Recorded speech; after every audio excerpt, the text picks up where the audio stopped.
Welcome to Shri Revathi's kitchen. మనము ఈ రోజు చేసుకోబోయే రెసిపీ రవ్వ కేసరి. ఈ రవ్వ కేసరి సత్యనారాయణ స్వామి వ్రతం రోజు ఇంట్లో పూజ చేసినప్పుడు నైవేద్యంగా పెట్టొచ్చు.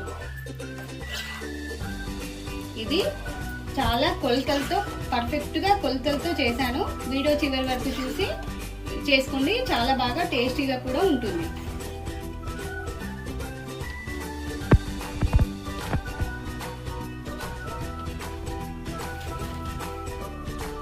ఈ కేసరి ఎలా చేయాలో చూద్దాం. స్టవ్ ఆన్ చేసి గిన్నె పెట్టుకున్నాను. గిన్నెలో కొంచెం నెయ్యి వేస్తున్నాను. నెయ్యిలో ఇప్పుడు డ్రై ఫ్రూట్స్ వేయించుకుందాం.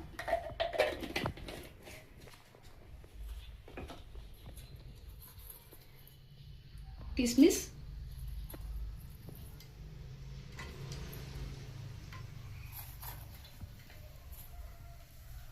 కాజు,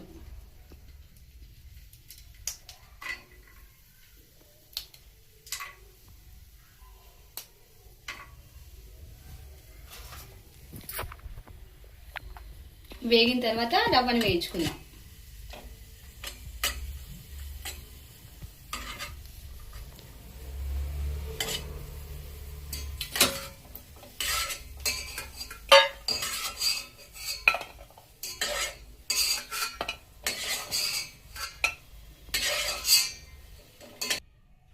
ఈ కప్పుతో 1/4 కప్పు రవ్వ వేస్తున్నాను. రవ్వను బాగా ఫ్రై అయ్యే వరకు వేయించాలి.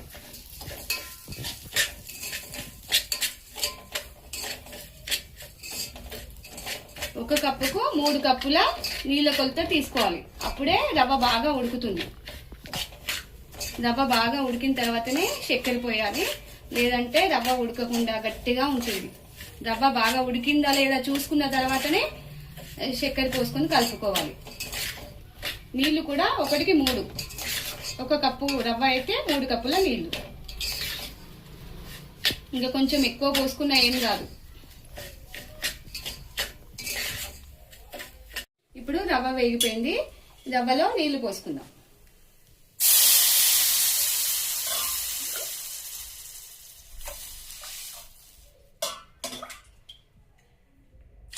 ఇప్పుడు రవ్వను బాగా ఉడకనివ్వాలి. మాడకుండా చూసుకుంటా, మధ్య మధ్యలో కలుపుకుంటూ మాడకుండా చూసుకోవాలి. రవ్వ బాగా ఉడికే వరకు ఉంచుకోవాలి.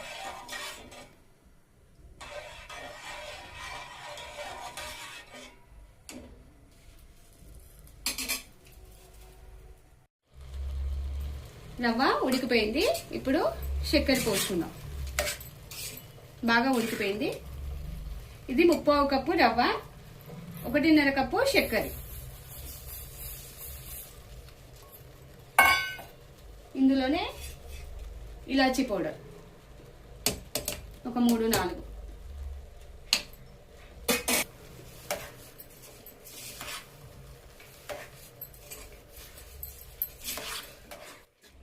ఇప్పుడు చక్కెరలో కూడా ఉడికిపోయింది. డ్రై ఫ్రూట్స్ వేస్తున్నాను. ఇందులోనే 1 కప్పు పాలు పోయడం వల్ల చాలా టేస్ట్ వస్తుంది.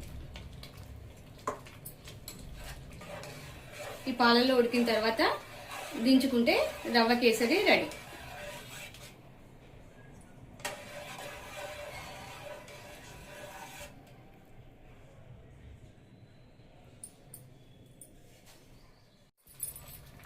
పాలు పోసుకున్న తర్వాత కూడా ఉడికిపోయింది.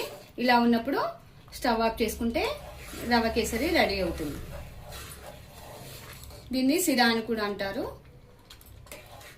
రవ్వ కేసరి, సిరా ఏదైనా అనొచ్చు. ఇలా రెడీ అవుతుంది. ఇప్పుడు స్టవ్ ఆఫ్ చేసుకుందాం. ఈ వీడియో మీకు నచ్చినట్లయితే లైక్ చేయండి, షేర్ చేయండి, సబ్స్క్రైబ్ చేసుకోండి. Thank you for watching.